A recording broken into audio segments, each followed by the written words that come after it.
But what I can say is the more granular you get, because there's going to be, if you're just getting into this, you're going to have 500 ideas of stuff that would work, 500 ideas. And one might be like 2% better than another thing.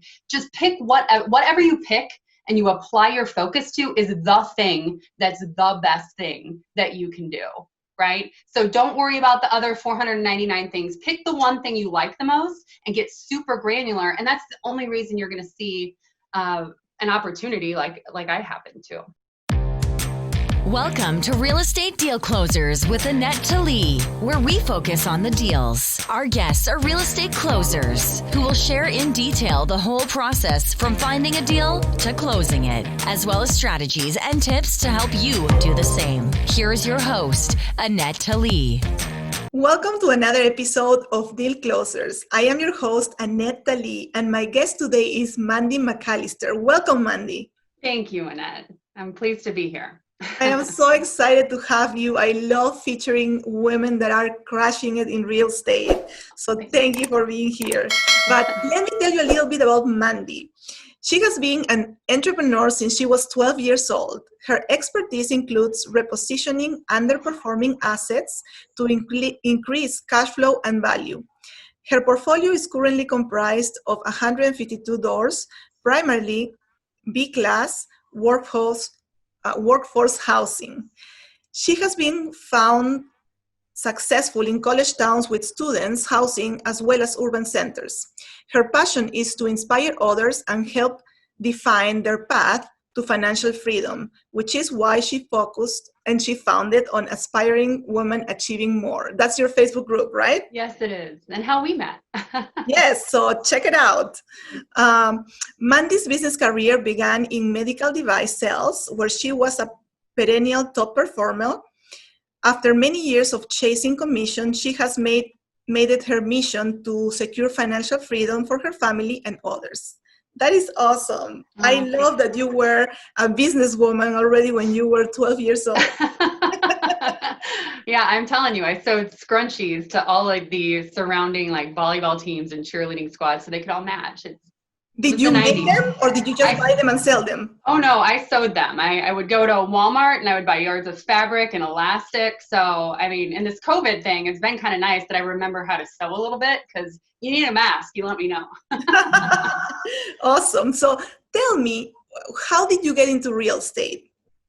Yeah, so in college, actually, I remember being at a party on a patio and a girlfriend was explaining to me that her dad bought the house that we were in and she was renting out all of the rooms to our friends, our sorority sisters.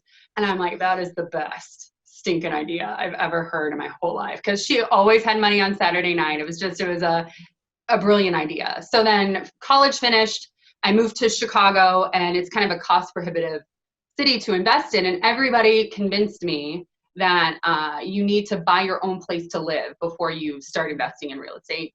And I listened, so if I have one thing I wish I could tell younger Mandy, it's that no, you can dive in without owning what you live in. And after a bunch of years of saving for that condo, I finally got into it and then consumed as much information as I possibly could on investing. And, it was really only, 4 years ago that I got in, I call it going pro, that I went really deep into investing. Okay. So that's a short time. You have 152 doors, so it's pretty impressive. Well, thank you. Yeah, a lot of it has to do with syndication and working with partners and stuff. But I've had an opportunity I've had my toe in water in a bunch of different types of acquisitions, and I definitely have my favorites and my opinions. Okay, cool. The Deal. All right, so what deal do you want to talk about today? Yeah, I want to talk about my first fourplex because I think it set the stage and it really subscribes deeply to what I most believe in is valuable in real estate investment. All right, so what type of class asset is it? Well, it's a fourplex, so it's I guess considered residential. Right. Is it in an A location, B or C? So it's in a college town. It's roughly, let's say, a mile. When I think college town, ABC, I think distance from campus. Mm-hmm. So if it's right on campus, it's an A. If you can walk within a mile, I think it's a B. If it's further out, I'd say C. So I'd say it's probably a B. A B. Awesome. All right. And do you rent it by the room or do you rent the apartments? Because some college, like they do like the student housing where they just do the beds or the rooms. They're all one bedrooms. So both actually, but the way my property manager works is it's by bed. By bed. Oh, okay. Mm-hmm. Mm-hmm. So it's cash flowing a lot. Yeah, yes. All right. So how did you find this deal? So I think the biggest tip, if I have one, is the finding the market, the choosing where to focus, because if you have no focus, then you're going to keep spinning your wheels. So I decided I wanted to be within 2 hours of Chicago because it's, you can't, I don't think Chicago makes sense and I still don't. But 2 hours away, I looked at all the colleges in the area and I don't think kids are going to stop going to college even after this whole virus outbreak thing. And I just drove down and I interviewed a bunch of property managers and I found that 2 of them branded themselves as, if you're a kid at Illinois State University, you're going to call one of these 2 property managers to go look for an apartment. And I talked to both of them and I really loved what one of them had to say. And one thing that I didn't realize, but it was like an accidental great thing, is most in Illinois, in most states, you have to have a real estate license in order to manage property. So they had agents with MLS access and they were able to, help me start looking. And they're, incentivized to help me because they know that I'm choosing them as soon as we find it. So I went through that agent there. Awesome. So when you use a property manager that has also a license, so if you find a property, then they get the commission. Yep, exactly. So okay. She looked real hard for me. Awesome. So this was an MLS listing, correct? Yep. What was the listing price? Your mind is going to be blown here. So let me maybe take one baby step back here. So this originally was listed as just an unfurnished rental that anybody off the street would rent, but it was in the middle of where a bunch of student rentals were. So it wasn't being used to its highest and best potential use. So it was being rented at $400 a month per 1 bedroom because it was unfurnished. And it was going for $120,000. Can you believe that? A fourplex in 2016 was going for $120,000. That's incredible. That's $30,000 a unit. Yeah. Wow. Yeah. All right. So when you saw that one, did you negotiate or you just got it because the price was? I got it. Because I saw that you paid for the value, right? And I saw that there was way more upside than they were capturing, because I knew from working with my property manager that the stuff they were renting 1 bedrooms across the street, they were renting for $700 because somebody bought a bed and a desk. You know what I mean? So I knew that I could 100% make the numbers work and, be cash flowing through my ears if I, paid list price. All right. So how much did you spend on each unit for furniture, for example? Great question. So it ended up being, we did some painting and some real light lift. It ended up being about $5,000 per unit. It was $5,200, I think, if memory serves. But again, I got to use the sourcing through my property manager because they buy everything in bulk. They showed me that these are the dressers that we buy in bulk and these are the couches we buy in bulk, and I picked A, B, and C, so it was easy to keep costs down. Wow, that's amazing. And that's the advantage to use a property manager that is doing the market that you're focusing on, right? Because if you went to a different property manager that was doing year-long rentals, they didn't have all these sourcing that your property manager had. So it is very important to use a property manager that focuses on what you're doing specifically. And the asking of questions of that, because I mean, it wasn't until I said, hey, how do you acquire yours, that I gained access to be able to buy what they buy. So, just know if they're doing what you want to do, no question is dumb. Exactly. All right. So how did you fund it? How did you pay for it? I mean, it was $120,000. So, I mean, I just bought it on a residential loan. My ultimate goal in buying that was it was going to be my kid's college education. So he was born within like a month or two of that purchase going through. My thought was that, have it on a 15-year note and I'm going to pay that off, or my renters are going to pay that off within 15 years. My kiddo will be 18 going to college, and I'll be able to put a new note on it. And then whatever I'm able to pull out, that's what he's going to be able to spend on college. And really, it only cost me the $20,000 down payment to make that happen. Wow, that is an amazing return on your money. So what did you end up renting your apartments for? You said that the neighboring ones were like 700. Mm-hmm. So my property manager is amazing at staying on top of what we are able to get. And I actually am fully leased up for this coming school year, and I have been for like 6 months.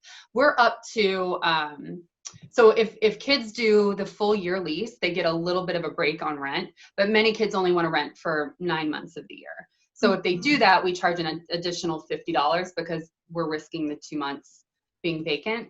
I think the highest rent we're getting right now is $825 on one of those situations where it's a 9-month lease, but the rest of them are $795.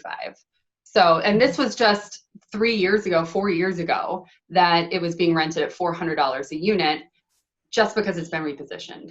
Wow, amazing. So you have to like look at the market and what others are doing and compare the rents, because you saw that opportunity that they maybe they didn't want to deal with the students, but then you were willing to do that. So they say in real estate, you have to be willing to do what others don't want to do. Right. And I'll tell you too, that these are all like things that 100 people have said. I'm not saying stuff that's breaking ground or anything, but what I can say is the more granular you get, because there's going to be, if you're just getting into this, you're going to have 500 ideas of stuff that would work, 500 ideas, and one might be like 2% better than another thing. Just pick whatever you pick and you apply your focus to is the thing that's the best thing that you can do. Right? So don't worry about the other 499 things. Pick the one thing you like the most and get super granular. And that's the only reason you're going to see an opportunity like I happen to. Right, exactly. All right. So what are you planning to do with, I think you kind of mentioned your exit strategy already. You are going to keep it for the long term and then refinance at 15 years. I am an investor who buys and holds forever if the asset makes sense. I am currently getting out of some of my luxury stuff that I've got because I don't think that makes sense for long term. But in almost every sense, when I acquire something, I acquire it to hold forever, like Warren Buffett. Awesome. And I am the same way too. I like to keep them for a long time. So that's good. All right. So what would you say was the most challenging thing going into student housing? Because I looked into it briefly and I was thinking I don't really want to deal with the amount of turnover that you have in student housing. But from your perspective, what did you find that was the most challenging part? So from my perspective, I hear a lot of fellow investors say that I don't want to, these kids are going to tear up my apartments and I don't want to mess with the turnover and blah, you know what I mean? But again, that's like something that I think has opportunity in it because so many people have already talked themselves out of it, right? And I'll tell you too, part of the reason for acquiring a 1-bedroom asset is because I found that more graduate students are drawn to these furnished 1-bedrooms rather than a 2 or a 4 or a frat house. So if you're getting an MBA, you're way less likely to be throwing keggers than, if you're a freshman, So in terms of biggest obstacles, I mean, I lean so heavily on my property manager. Many of my other assets, the property managers, the communication isn't as good.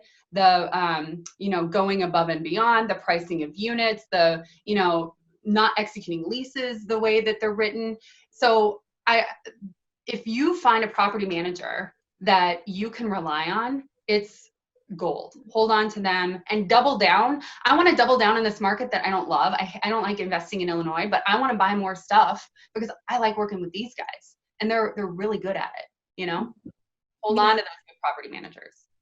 Absolutely. So how much do you communicate with them? So for people that never use a property manager, that they are managing themselves and they don't like it, or that people that want to get into it, but they are scared about the managing component of real estate.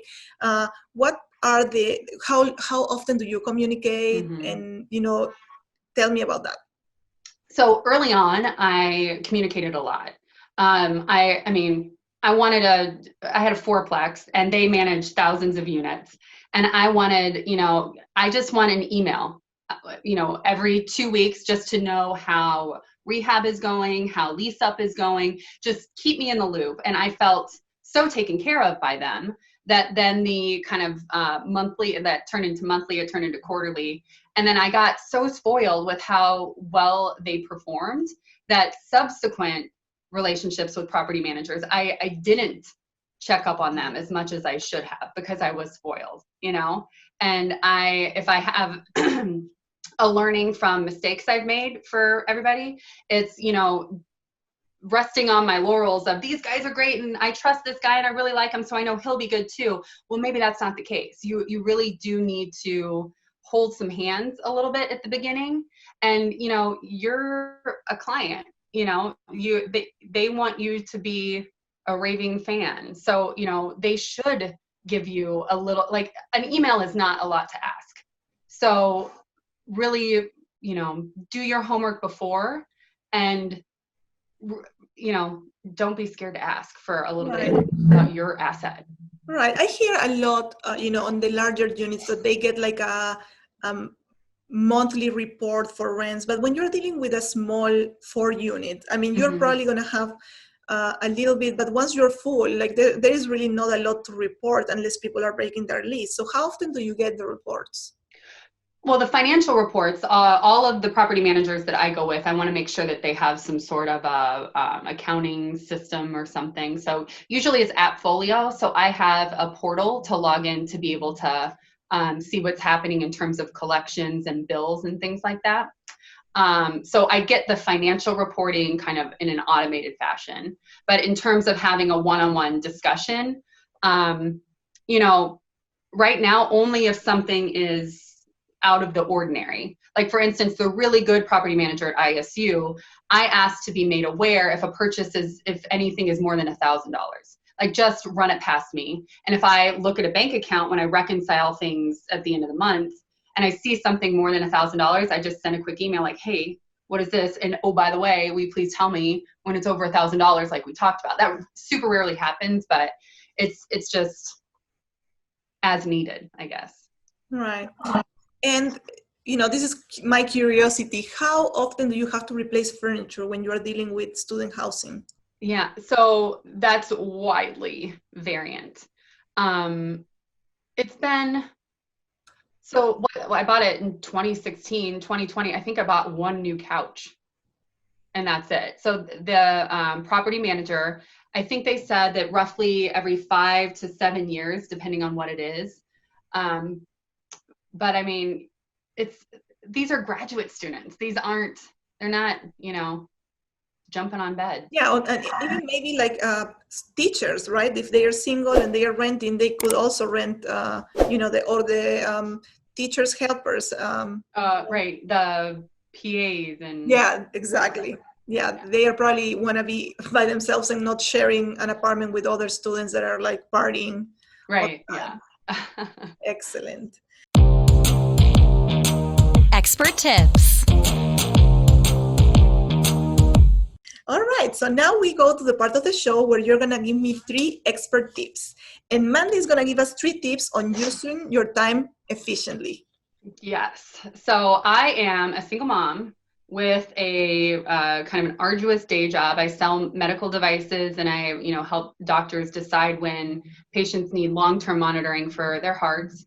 And I do this, so I'm trying to build my financial freedom. And I'll tell you, it's easy to get overwhelmed. So these three things are strategies that I've employed to not freak out because I'm trying to do too much. So my first one is I sit down on Sunday evening and I plan my week. And just to kind of have a little bit of an idea of, all right, this is going to be my focus Monday, Tuesday, Wednesday, blah, blah, blah. And I'll tell you too, that if I time block my time when my phone is off and I am completely just, focused on my kid jumping on the trampoline, then I feel like my connection with my kid is better, because I'm not distracted looking at my phone. I've got these 2 hours to be totally engaged. So if you're a parent, especially if you're a single parent, I really would challenge you to consider that. So first one, plan your week in advance. And second, the way I kind of do that is I time block, and just kind of this rudimentary thing that I drew up. It's just off Excel, if you can see it on the camera. It's just individual, it's just hour by hour that, okay, I know from 7:30 to 9 a.m., I'm talking with Anette on Zoom, and then I can switch my focus to my day job because I've just given myself a little bit of a framework so that I know when to switch my focus so that it's not spread too thin. I found that I'm much more effective when I know I'm thinking about one thing only. Okay. And my last thing is, the miracle morning, I try to do it. It's so much, as my 4-year-old sometimes, mommy, I gotta go potty, there's no way that I'm going to get in an hour and a half. Oh my goodness. You're saying something so true because, I try to do the miracle morning and I'm still trying. I'm trying again, actually. I'm starting this week. And my kids would wake up at, if I woke up at 6, they would wake up at 6. If I woke up at 5, they would wake up at 5. So it was like a never. It's like a heat-seeking missile. They know. Yeah. But so and I would beat myself up over it. Why can't I do this? No, that's silly. That's not the purpose behind the miracle morning. The purpose behind the miracle morning is to feel centered and, you have steps set up so that you can win the day, so what I do is I plug my phones in across the room. So that number one, that makes me fall asleep quicker because I can't, play around with Facebook or Instagram or whatever. And then in the morning, I don't touch those phones and I have my clothes set out and I do it's literally 7 minutes of Tabata exercise when and I'll tell you, the days that I subscribe to that I just wake up and have a couple of moments in my bed of gratitude, thinking about the things that I live such an incredible life. I'm so grateful, just thinking through a couple of things, and then doing my 7 minutes of exercise if my kid's not awake, then I've completely won the day and I can keep my focus on what my plan was and really feel fulfilled at the end of the day. Yeah, and you can complement that with everything you're doing because a lot of times, for example, I want to exercise, but then I know I have an interview later. And then if I exercise, I have to take a shower, do my hair, and then you don't have the time to do it because and when you plan your entire week, then okay, I can do this because I'm going to have this many hours to do the next. So I am also in the process of doing that. I've never done the time blocking. I've already started planning my week ahead of time, which is, I feel that when I do that, my week I accomplish so much more. Yes. It's incredible. And I don't know if it might be because you're seeing it, and you're more organized and it's right in front of you, but I think it's, it makes a big difference. Absolutely. I'll share this little Excel thing with you if you want. And we can share it with everybody else too. Yeah. Yes, absolutely. I love it. Thank you so much, Mandy, for being with us. Tell everybody where can they find you and tell them about your group. Yes, thank you. It's been so great to be here. You're such a bright, shining light. So thank you for having me. So Aspiring Women Achieving More is on Facebook. Just search for us there. It's a public group. Anybody can find it. We'll put I'll provide a link that we can add here. Yes. Easiest way to get a hold of me is either on Facebook, or my email is mandy@mandymcallister.com. Awesome. Thank you so much for being here and for adding so much value to my audience. Thank you. Have a great day. Bye, guys. This was Real Estate Deal Closers with Anette Talie, brought to you by Talie Investments. We hope that you enjoyed this episode. Our goal is to provide amazing value on your real estate journey. Connect online at www.talieinvestments.com, where you can find this episode and more. Did you like this episode? Subscribe, like, and share.